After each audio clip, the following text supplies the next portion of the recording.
Welcome to the ESL Institute Balrampur. So today we are going to learn some new words from the newspaper, and this exercise will definitely update our knowledge and updates our skills and enriched and enhanced our vocabulary. Because now we are going, if we are just trying to speak something to anyone, so definitely we have something to speak in front of that person. तो चलिए बात करते हैं आज हम vocabulary की। सबसे पहले आपके स्क्रीन पर आपको दिख रहा होगा get ready for polls. Polls का मतलब आप देख सकते हैं इस समय जो चुनाव चल रहे हैं उसके बारे में बात की जा रही है। वैसे इसका मतलब तो चुनाव होता है, पर एक्चुअल मीनिंग अगर आप हिंदी ढूंढेंगे तो मतदान हम इसको बोलते हैं। पोल्स का मतलब होता है मतदान करना, ठीक है, जो मतदान चल रहा है, करना नहीं पर मतदान होता है। तो आज हम सीखेंगे इसी से संबंधित कुछ शब्द, और चलते हैं अपने न्यू डिटेल में जो न्यूज़ लिखी है उसके ऊपर हम चलते हैं और वहाँ से कुछ वर्ड्स एक्सट्रैक्ट करते हैं और सोचते हैं और हम जानने का प्रयास करते हैं और अपनी वोकैबुलरी को इन्हेंस करने का प्रयास करते हैं। देखिए पढ़ते हैं इसको स्टार्टिंग से। देखिए पहला वर्ड आपके सामने लिखा है एड्रेस्ड। देखिए एड्रेस्ड यहाँ का मतलब पते से नहीं है, पता करने से नहीं, संबोधन से। संबोधन कर रहे हैं किस जो है लोगों को पीएम मोदी जी, ठीक है। लिखा है prime minister Narendra Modi on Thursday virtually addressed lakhs of Bharatiya Janata party या बीजेपी वर्कर्स अर्जिंग देम। अर्ज का मतलब क्या होता है? अर्ज का मतलब होता है किसी को प्रेरित करना, किसी चीज़ किसी वर्क को करने के लिए। फिर टू देम स्ट्रेंथन का मतलब होता है कि जो है किसी को ताकतवर बनाना, और कैंपेन का मतलब होता है प्रचार प्रसार करना, ठीक है, कैंपेन करना। थोड़ा सा इसको मैं पतला कर लेता हूँ क्योंकि ये दूसरे सेंटेंसेस वर्ड्स को भी ले लेता है। देखिए उदाहरण के सेंटेंसेस आपको यहीं से मिल जाएंगे, तो आपको ज़्यादा सोचने की ज़रूरत नहीं है। इसके बाद अपने मन से आप सोचकर बना सकते हैं उदाहरण के सेंटेंसेस, ठीक है। फिर लिखा हुआ है असेंबली। असेंबली चुनाव का मतलब होता है विधानसभा के जो चुनाव है, इलेक्शंस हैं, जो इलेक्शन से मतदान होते हैं, ये विधानसभा चुनाव कहलाते हैं, असेंबली चुनाव को, ठीक है। एंड कन्वेइंग, कन्वे का मतलब क्या होता है? अपनी चीज़ बातों को उन तक पहुंचाना, कन्वे करना है, ठीक है, इन्फॉर्मेशन को कन्वे करना। टू द बेनिफिट, क्या चीज़ कन्वे करना चाहते हैं? कुछ जो है फ़ायदे, कि डबल इंजन गवर्नमेंट के फ़ायदे क्या हैं, किसको? मतदाताओं को, वोटर्स को, ठीक है। इसमें लिखा हुआ we have to make people understand, हमें लोगों को समझाना होगा। देखिए यहाँ पे मेक पीपल अंडरस्टैंड, मेक जब वर्ड यूज़ होता है पॉजिटिव वर्ब होता है ये, ठीक है, किसी से कोई काम करवाना।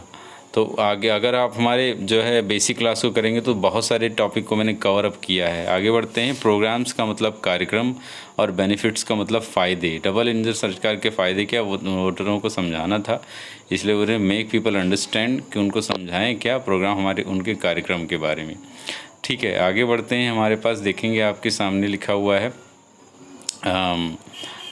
We have the responsibility to make long speeches, will do it, हम ये भी करेंगे, लॉन्ग स्पीचेस को भी करेंगे, बट कार्यकर्ता वर्कर्स जो होते हैं हैव टू पुट का मतलब यहाँ रखने से नहीं है, यहाँ उनको देने से है, पुट देयर स्ट्रेंथ, वो अपनी जो है ताकत को बूथ लेवल तक, जो बूथ बने होते हैं, पहुँचाएँ, और एंड विन द बूथ्स, और जो है जो बूथ्स हैं उनको जीतने का यानी कि सक्सेस करने का प्रयास करें। Modi also hit out, hit out का मतलब मारने से नहीं है, ध्यान रखेंगे।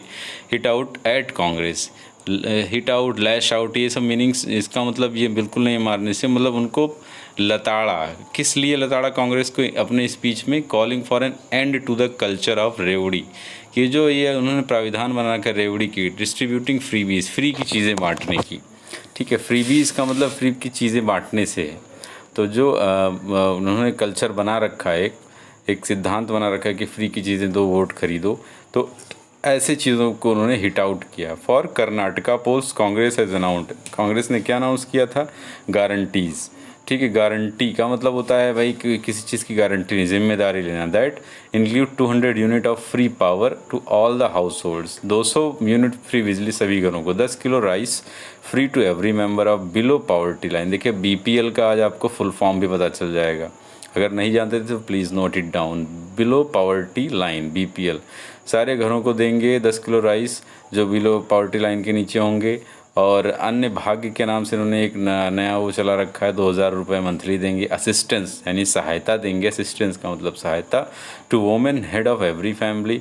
जो गृह लक्ष्मी के नाम से उन्होंने चलाया था, 3,000 रुपये महीने ग्रेजुएट्स को देंगे। एंड 1,500 फॉर डिप्लोमा होल्डर्स, तो 1,500 रुपये डिप्लोमा होल्डर्स को देंगे, both in the age of group of 18 and 25 for 2 years should the party win. क्या पार्टी जीतनी चाहिए। Modi said states are falling into डेब्ट। मोदी ने कहा कि जो ये राज्य है वो कहाँ धंसता जा रहा है। फॉलिंग का मतलब गिरने से नहीं, धंसता जा रहा है। कहाँ गिरता रहा है, डेब्ट मतलब कर्ज में डूबता जा रहा है, ठीक है, इस फ्रीबीज के कारण। और एम्फेसाइज्ड, और इस बात को और भी एक्सप्लेन करके क्या बताया, एक्सप्लेन किया कि that the country and the governments can not be run like this. देखिए रन, और कोई भी कंट्री, रन का वर्ड हम यूज़ तब करते हैं जब कुछ चलाने से, family, business, institute, school, college, तो वहाँ रन का यूज़ करते हैं, ठीक है। In our country some political parties have made politics that means, politics the means of power. इन्होंने ताकत का रास्ता, एक साधन बना रखा है पॉलिटिक्स को, पार्टी, इन्होंने, मोदी ने कहा, मोदी जी ने। एंड करप्शन, और भ्रष्टाचार, टू अचीव, क्या अचीव का मतलब प्राप्त करना होता है, दिस, इसको प्राप्त करने के लिए उन्होंने भ्रष्टाचार, ताकत को प्राप्त करने के लिए भ्रष्टाचार और इसको साधन बनाया।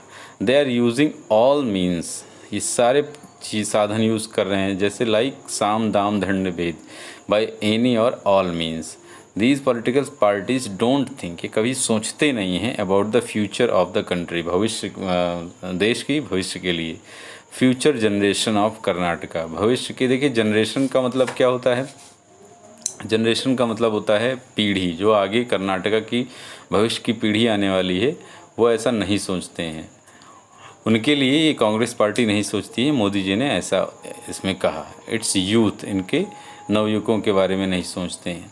तो इस प्रकार से आपने देखा, हमने कई सारे वर्ड्स जो देखे और रिपीटेड वर्ड हैं। तो मैं आगे चलता हूँ। कैंपेन, कैंपेन का मतलब प्रचार होता है, और ये 10 मई को असेंबली यानी विधानसभा इलेक्शंस हैं, उसके लिए, ठीक है।